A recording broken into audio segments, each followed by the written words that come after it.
آدابرز وہ کہتے ہیں نا کہ کفر ٹوٹا خدا خدا کر کے. آج 16 جنوری کی تاریخ ہے اور آج ہی کے دن ہم دیکھتے ہیں کہ وہ نوٹیفیکیشن جس کا بڑی شدت سے حزب اختلاف کو اور بہت سارے پاکستانیوں کا انتظار تھا، وہ نوٹیفیکیشن آ گیا. محمود خان اچکزئی صاحب جو ہیں باضابطہ طور پہ قائد حزب اختلاف قومی اسمبلی جو ہے، ان کا جو ہے نومینیشن جو ہے منظور کر لیا گیا ہے، اس کا نوٹیفیکیشن بھی جو ہے جاری کر دیا گیا ہے، کیونکہ ایک بڑی خوشائند بات ہے. آپ کو یاد ہوگا کہ اگست گزشتہ برس جو ہے اس وقت ان کو نومینیٹ کیا گیا تھا، ان کا نام جو تھا دیا گیا تھا اس اہم عہدے کے لیے.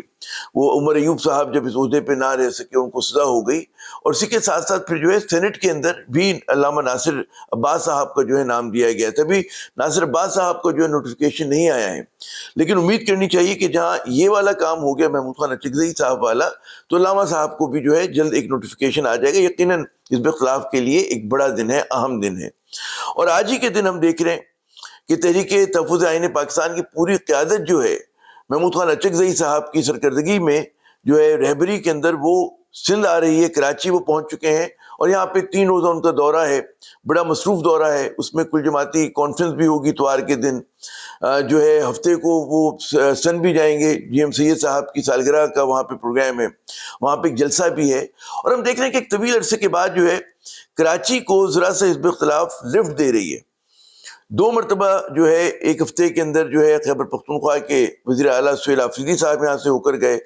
پہلی بار آئے تو بڑی رونق لگی، بہت عرصے کے بعد جو ہے تحریک انصاف کو تھوڑے سے اپنے پر پھیلانے کی اجازت ملی، اور بے تحاشا لوگ نکلے اپنے، کہتے ہیں ان کے استقبال کے لیے. جگہ جگہ پہ جو ہے مطلب انہوں نے کارنر میٹنگز کی. بڑا جلسہ وہ نہیں کر سکے، لیکن ان کو تھوڑی بہت ہی اجازت ملی، جو میں سمجھتا ہوں کہ ایک بڑا ایک مطلب قدم تھا. اس کے بعد پھر وہ ایک دن کے لیے آئے، اور وہ آئے تھے اپنے کارکن کا انتقال جس کا ہو گیا تھا اس کے پرسے کے لیے. تو اچھی بات ہے کہ دوبارہ سے جو ہے کوئی توجہ ہو رہی ہے کراچی کی طرف، سندھ کی طرف. اور بڑی مجھے حیرت ہوتی تھی، میں اکثر کہا کرتا تھا حزب اختلاف کے دوستوں کو کہ اگر آپ کو کوئی بھی مطلب سرگرمی دکھانی ہے تو کراچی کا آپ کو ہاتھ پکڑنا پڑے گا. کراچی جب تک جو ہے سر پہ ہاتھ نہیں رکھے گا حزب اختلاف کے، تو کوئی جو ہے تحریک آپ سمجھتے ہیں کہ مؤثر ہوگی، تو ایسا نہیں ہے. کراچی میں تحریک چلتی ہے، کراچی میں کوئی سرگرمی ہوتی ہے تو حزب اختلاف کے تن بدن میں جو ہے جان پڑتی ہے.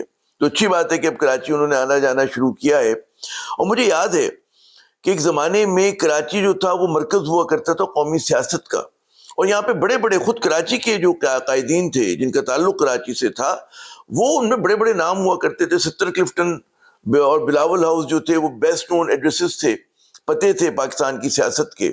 ذوالفقار علی بھٹو، اس کے بعد بے نظیر بھٹو صاحبہ نے اس مشن کو جاری رکھا. پھر آپ دیکھیں کہ اور کون کون کراچی سے رہنما ہوا کرتے تھے. جماعت اسلامی کی اگر بات کریں تو پروفیسر غفور احمد صاحب، سید منور حسن صاحب جو بعد میں میر جماعت اسلامی بنے، جمعیت علماء پاکستان کے مولانا شاہ احمد نورانی صاحب بہت قداور شخصیت تھے. اسی طرح اگر بائیں بازو کی سیاست کی آپ بات کریں تو قومی محاذ آزادی گو کہ چھوٹی سی پارٹی تھی، لیکن معراج محمود خان کا بڑا نام تھا، ہیوی ویٹ تھے اپنی سیاست کے اندر اور بڑے بلا کے مقرر تھے. اسی طرح پھر ہم دیکھتے ہیں کہ فتح علی خان اور ان کی چھوٹی سی مزدور کسان پارٹی، وہ بھی ایک بڑا مؤثر نام تھا. سیکنڈری بہت سارے پولیٹیشنز تھے. جتوئی صاحب بہت یہاں پہ فعال ہوا کرتے تھے، غلام مصطفیٰ جتوئی صاحب، عبدالحفیظ پیرزادہ، آپ نام لیتے چلے جائیے، ایک طویل قطار ہے. اور سیکنڈری جو لائن آف لیڈرشپ ہوتی تھی، اقبال حیدر بڑے فعال ہوتے تھے، نفیس صدیقی، تو میں گنتا چلا جاؤں، ایک طویل آپ کو ایک فہرست ملے گی. اور یہاں پر پھر مشتاق مرزا جیسے نوابزادہ نصر اللہ صاحب کی پارٹی ہوتی تھی، چھوٹی سی ٹانگا پارٹی سب مذاق میں کہتے تھے، لیکن نوابزادہ اپنے حقے سمیت آیا کرتے تھے اور یہاں پہ بڑی محفل ہوتی تھی، حلیم کی پارٹی ہوتی تھی، اور حزب اختلاف کے بڑے بڑے اجلاس ہوا کرتے تھے. تو وہ دور ہم نے کراچی کا دیکھا. پھر ہم نے دیکھا کہ کراچی کو ایک دم جو ہے نظر انداز کیا جانے لگا، اور بے نظیر صاحبہ جس طرح جن حالات میں قتل ہوئی، ایک کے بعد دیگرے وہ جو بڑے نام تھے اٹھتے چلے گئے، اور کراچی جو ہے قومی سیاست کے ایک بیک واٹر ہو گیا. لیکن اس کی اہمیت اپنی جگہ پر ہے. سب سے بڑا پاکستان کا شہر ہے، معاشی شہرک ہے، سب سے بڑا ڈونیشن دیتے ہیں سیاسی جماعتوں کو یہاں کے جو سیٹ ہیں. تو کراچی کو نظر انداز کرنا جو ہے وہ کسی طور جو ہے سمجھ میں آنے والی بات نہیں ہے.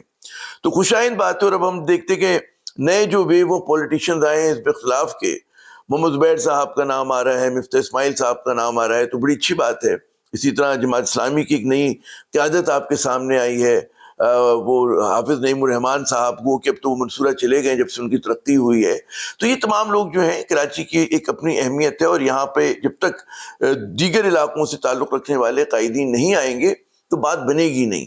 اور مجھے یاد ہے کہ بلوچستان سے ساری لیڈرشپ جو تھی وہ کراچی روز آگے بیٹھا رہا کرتی تھی. غوث بخش بزنجو صاحب کا نام لیں, اکبر بگٹی صاحب بہت یہاں پہ تشریف لایا کرتے تھے, حتیٰ کہ خیر بخش مری صاحب نے یہاں پہ ڈیرے ڈالے ہوئے تھے.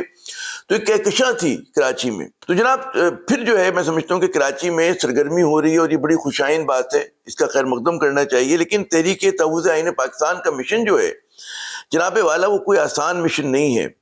اور اس وقت ہمیں پتہ ہے کہ جو حزب اختلاف کی قیادت ہے وہ دو اس کے اندر بڑی غالب رائے چل رہی ہے. ایک رائے کہ جی احتجاج ہونا چاہیے اور کوئی مفاہمت نہیں ہونی چاہیے, اور مسلسل احتجاجی کیفیت رہے. اور باقی جو لوگ ہیں وہ کہتے ہیں احتجاج ہو لیکن مذاکرات پہ ان کا زیادہ زور ہے. اور وہ لوگ بھی ہیں کہ جو بڑی سنجیدگی سے سمجھتے ہیں کہ مذاکرات اسی وقت ممکن ہے کہ جب آپ احتجاجی سیاست کریں گے. تو عرصے سے ہم دیکھ رہے ہیں کہ حزب اختلاف کی جو سیاست ہے, سب سے بڑا جو اتحاد ہے, اس کی سیاست جو ہے ان دو انتہاؤں کے درمیان جو ہے وہ ڈول رہی ہے. اور اس وقت ہم سمجھتے تھے کہ جی ایک طرح کا انیکشن کا, بے عملی کا شکار ہوئے ہیں. تو ذرا مذاق میں نے کہا کہ جی وہ ایک شعر ہے نا کہ ارادے باندھتا ہوں, سوچتا ہوں, توڑ دیتا ہوں, کہیں ایسا نہ ہو جائے, کہیں ویسا نہ ہو جائے. تو یہی عالم جو تھا ہماری مطلب حزب اختلاف کا بھی تھا. تو ہو سکتا ہے کہ اب واقعی انہوں نے کوئی ارادہ کر لیا ہو. اور آپ کو پتہ ہے کہ یہ جو دورہ ہو رہا ہے, اس سے پہلے وہ لوگ لاہور بھی گئے, وہ اس لیے ہو رہا ہے کہ 8 فروری کو جو انہوں نے پہیا جام کی کال دی ہے, ہڑتال کی کال دی, اس کے لیے موبلائزیشن کیا جائے, لوگوں سے رابطے کیے جائیں. تو اچھی بات ہے اور مطلب ہے. لیکن اب یہ بہت سارے ابہام ہے کہ یہ جو احتجاج ہے کیا ایک دن کا ہوگا, کیا تسلسل کے ساتھ کریں گے. ایک جو حزب اختلاف بار بار غلطی کر چکی ہے ماضی میں پی ٹی آئی کی اگر بات کروں, وہ سمجھتے کہ ہم کوئی بہت گرینڈ قسم کا کوئی ہم وہ کریں گے, جلوس لے کر آئیں گے اور ہم فتح کر لیں گے اسلام آباد کو. انہیں اس چیز کو جو ہے اپنے ذہن سے نکالنا ہوگا. سیاسی جو ایک تبدیلی ہوتی ہے وہ کسی ایک گرینڈ ایونٹ کی محتاج نہیں ہوتی ہے کہ آپ لشکر کشی کریں. اور ظاہر ہے کہ جب آپ سمجھتے ہیں کہ ہم آئیں گے اور ہم دھرنا دیں گے 20,000 30,000 50,000 لاکھ لوگوں کو, وہ ایک بڑا مشکل عمل ہے. اس کی ایک پوری میکینکس ہوتی ہیں کہ آپ کو کھانے پینے سے لے کر ٹوائلٹ تک کا بندوبست کرنا پڑتا ہے. اور اگر حکومت اپنی والیوں پہ آ جائے, ریاستی ادارے آ جائیں, تو آپ وہ کام نہیں کر سکتے. اسی لیے ہم نے دیکھا جو ماضی میں تحریکیں چلا کرتی تھی وہ چھوٹے چھوٹے وہ ملگیر تحریکیں ہوتی تھی, اور وہ ایک روز کا کوئی گرینڈ شو نہیں ہوتا تھا. بے شک قیادت کو جیل میں ڈال دیں, وہ چھوٹے چھوٹے جو کارکن ہوتے تھے 300 لوگوں کے 400 لوگوں کا مظاہرہ کر دیا, کہیں پہ نکل کے سڑک بند کر دی, اور وہ تھکا دیا کرتے تھے. اور پھر وہ چیز جو ہے مومنٹم پکڑتی تھی. اور یہ ہم نے ایوب صاحب کے دور میں دیکھا, بھٹو صاحب کے خلاف جب 9 ستاروں کی موومنٹ چلی اس پہ ہم نے دیکھا.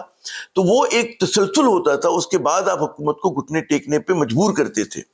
تو تحریک انصاف اپنی تمام تر مقبولیت کے باوجود وہ تسلسل نہیں بنا پا رہی. اور اس میں یہ بھی ہے کہ ان پہ کریک ڈاؤن بھی ہوا, لیکن آپ ظاہر ہے کہ جب مخالف سے رحم کی توقع تو نہیں کرتے, ان کو تو یہی کرنا ہے. آپ کے حکمت عملی آپ اپنا رہے ہیں, یہ ایک سوال ہے. تو یہ ایک خوشائند بات ہے کہ رابطہ کر رہے ہیں, بات چیت کر رہے ہیں, لوگوں سے رابطہ کر رہے ہیں. اب دیکھتے ہیں کہ حکومت کہاں تک برداشت کرتی ہے صورتحال کو. پھر اس سے جڑا ہوا ایک اور سوال ہے کہ ایک اور جو لوگ کہتے ہیں کہ جی وہ جو ہے حزب اختلاف کا براڈ بیس الائنس نہیں بنا پائے, کئی جو مؤثر قوتیں ہیں وہ ابھی تک اتحاد سے باہر ہیں. یہ سوچنا ہوگا ان کو. اس لیے سوچنا ہوگا کہ پاکستان میں ہمیشہ حکومت بمقابلہ حزب اختلاف کا ایک الائنس ہوا کرتا تھا. اور اب تو ہم دیکھ رہے ہیں کہ حکومت تو 3-4 بڑی پارٹیز مطلب مؤثر پارٹی, ان کے پھر چھوٹے اتحادی بھی ہیں, نون لیگ ہے, پاکستان پیپلز پارٹی, MQM ہے, اور بھی کچھ اور بھی لوگ ہیں ان کے ساتھ. تو وہاں پر ایک مطلب ہے کہ ایک پولیٹیکل اسٹیبلشمنٹ جو ہے اس ملک کی, میں پھر دہراؤں گا, سیاسی اسٹیبلشمنٹ ایک جگہ پر ہے. اس کے مقابلے میں حزب اختلاف ٹوٹی ہوئی ہے. مگر میں اس کا ایجنڈا دیکھ رہا تھا حزب اختلاف کا, وہ مطلب ہے کوئی ایسا نہیں ہے کہ جو پاکستان کے ساتھ کوئی چھرا گھونپنے والی بات ہو, جو حکومت تاثر دیتی کہ انتشار پھیلا رہے ہیں, بدامنی کر رہے ہیں. مطالبوں کا اگر آپ جائزہ لیں کہ وہ کہتے ہیں جی آئین و قانون کی بالادستی ہو, تو یہ کوئی ایسا غیر آئینی مطالبہ نہیں ہے. بڑی اچھی بات ہے کہ آئین کی بالادستی ہونی چاہیے ہر ملک میں. ہمارے آئین کو جو ہے یار لوگوں نے ایک کھلونا بنایا ہوا ہے, جو چیز آپ کو سوٹ نہیں کرتی وہ آپ بائی ہوک و بروک بائی کروک جو ہے حکومت نے وہ اس آئین کو تبدیل کر دیتے ہیں. متنازع انہوں نے ترامیم کی ہیں جو آئین کی روح کے منافی ہیں. سب سے بڑا جو ظلم کیا ہے وہ یہ کیا ہے کہ جی جو عدلیہ ہے ہماری اعلیٰ عدلیہ, اس کو کمپرومائز کرا دیا ہے, اس کو ایگزیکٹو اتھارٹی کا زیر نگی کر دیا, اس کو زیر دست کر دیا گیا ہے. تو عدلیہ کی آزادی, ان کی کہتے ہیں نا انڈیپینڈنس, ان کی امپارشیلٹی, غیر جانبداری جو ہے بہت ضروری ہے. اگر اس کے لیے کام ہوتا ہے. پھر اگلا مطالبہ کہ جی نیا الیکشن کمشنر جو ہے اس کا نومینیشن ہونا چاہیے، اس کو جو ہے تعینات ہونا چاہیے، یہ بھی بڑا اچھا مطالبہ ہے۔ اس لیے اچھا مطالبہ ہے کہ جناب یہ والے جو بیٹھے ہوئے اس وقت سکندر صاحب، راجہ سکندر، انتہائی متنازع شخصیت ہیں، انہوں نے جس طرح کا الیکشن کرایا ہے اور اپنی مدت بھی پوری کر چکے، تو کیوں یہ بیٹھے ہوئے ہیں؟ ہمارے یہاں ایک شخصیت سے چیزیں کیوں اتنی زیادہ جڑ جاتی ہیں؟ اگر سسٹم کام کر رہا ہو تو آپ ان کی مدت پوری ہوئی ہے، آئین کے مطابق آپ نیا جو ہے ایک الیکشن کمشنر کو جو ہے آپ کو اپوائنٹ کرنا چاہیے۔ اسی طرح جو ہے کہ آپ کو جمہوریت مستحکم کرنی ہے تو پارلیمنٹ کو مستحکم کرنا ہوگا، لیکن یہ اس کا مقصد نہیں ہوتا کہ اس پارلیمنٹ کے آپ زیر نگی جو ہے آپ جوڈیشری کو لے کر آ جائیں۔ یہ جو ان کو حاصل کرنا جو ہے آسان کام نہیں ہے، سو جو پاکستان میں ماحول بنا ہوا ہے، اور ہم دیکھ رہے ہیں کہ جو پولیٹیکل اسٹیبلشمنٹ ہے پاکستان کی، اس سے مراد میری نون لیگ اور پاکستان پیپلز پارٹی، اور ماشاءاللہ ایم کیو ایم بھی اس میں چھوٹی موٹی جو ہے حصے دار ہے، تو یہ لوگ تو نہیں چاہیں گے کہ کوئی اصلاحات ہو، کیونکہ یہ لوگ تو بینیفیشری ہیں اس سسٹم کے، ان دھاندلی زدہ انتخابات کے، تو یہ ظاہر ہے کہ مزاحمت کریں گے۔ اب دیکھنا یہ کہ کس حد تک جو ہے تحریک تحفظ آئین پاکستان دباؤ ڈال سکتی ہے۔ ایک روزہ احتجاج کرتے ہیں، تسلسل کے ساتھ کرتے ہیں، کیا جوڑ توڑ کرتے ہیں، تو کئی محاذوں پہ ان کو جو ہے لڑنا پڑے گا، لیکن میثاق جمہوریت جو ہے اس ملک کو بالکل نئے میثاق کی جو ہے ضرورت ہے۔ اس وقت صورتحال یہ ہے، آپ سوچیں کہ عمران خان سے ملاقات، جس طرح سے لیڈر آف دا اپوزیشن کی تعیناتی کوئی مشکل مسئلہ نہیں ہونا چاہیے، خود بخود ہونا چاہیے تھا، 2 دن کا کام ہے یہ کہ حزب اختلاف نے نومینیٹ کیا۔ جو کام آپ 4 مہینے کے بعد کریں وہ 4 مہینے پہلے بھی کر سکتے تھے، لیکن نہیں کیا آپ نے اگست میں، مقصد تھا کہ تنگ کریں۔ اسی طرح ہر سیاسی قیدی کا حق ہوتا ہے کہ اس کی ملاقات ہو۔ عمران خان سے ملاقات ایک بہت بڑا مسئلہ بنایا ہوا ہے۔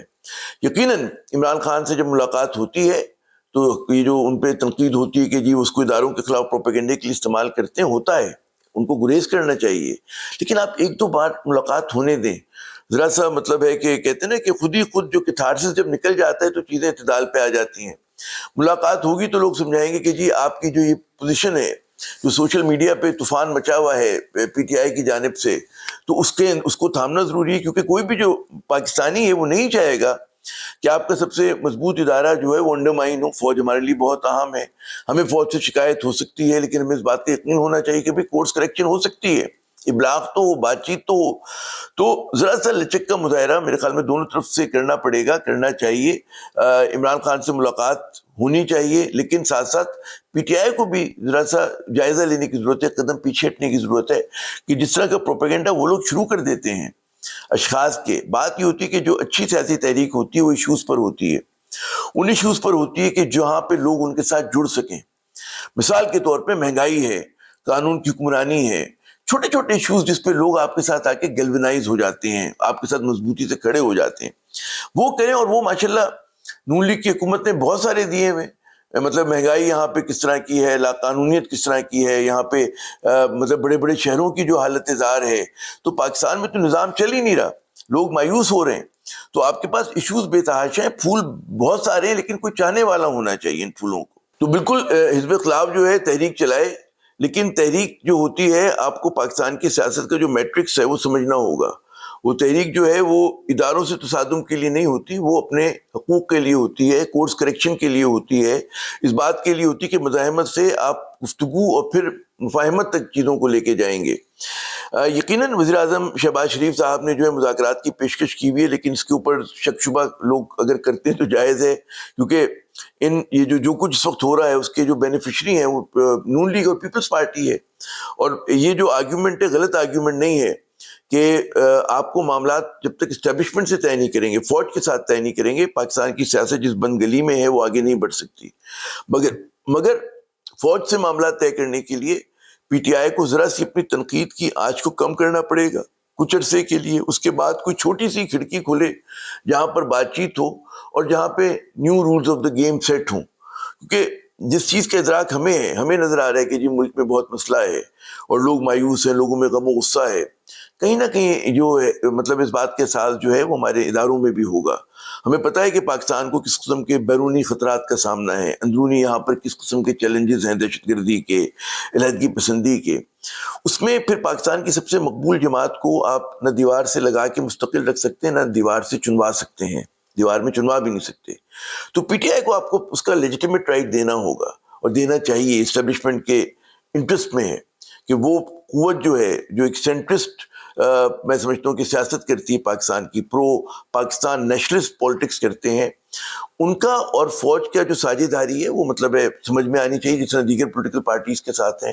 فوج جو ہوتی ہے پوری قوم کی ہوتی ہے، کسی ایک سیاسی جماعت کی نہیں ہوتی ہے، نہ وہ کسی ایک کے خلاف ہوتی ہے اصولی طور پہ، تو کبھی نہ کبھی وہ مفاہمت ہوگی، تو پھر اس کا انتظار کیوں کیا جائے کہ بہت بعد میں ہو۔ لیکن شرط یہ ہے کہ جی تحریک انصاف اس مفاہمت کے لیے کیا اپنی حکمت عملی اپناتی ہے۔ ان کے جو بہی خواہ ہیں وہ بھی یہ کہتے ہیں کہ جی جب عمران خان کی حکومت گئی تو یہ جو تنقید ہے کہ ان کو فوج سے سنگ پھنسانے چاہیے تھے یا ان کو جو ہے نون لیگ اور پیپلز پارٹی کے اوپر تنقید کرنی چاہیے تھی، تو وہاں پہ میرے خیال میں حکمت عملی کی ایک غلطی رہی، پی ٹی آئی نے اس کا خمیازہ بھگتا اور بہت زیادہ بھگتا کہ آج اتنے سال سے وہ 2 برس سے زیادہ ہو گئے وہ جیل میں ہے۔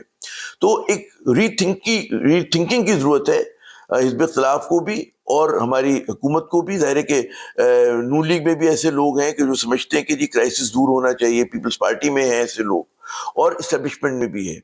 تو پاکستان کی سیاست میں جتنا جلد اعتدال اور توازن آئے، پاکستان کی سیاست میں جتنا جلد جو ہے ایک کہتے ہیں نا کہ ہم بند گلی سے نکالنے کے قابل ہوں، اتنا ہی پاکستان کے حق میں بہتر ہے۔ اسی کے ساتھ عامر ضیاء کو اجازت، خدا حافظ۔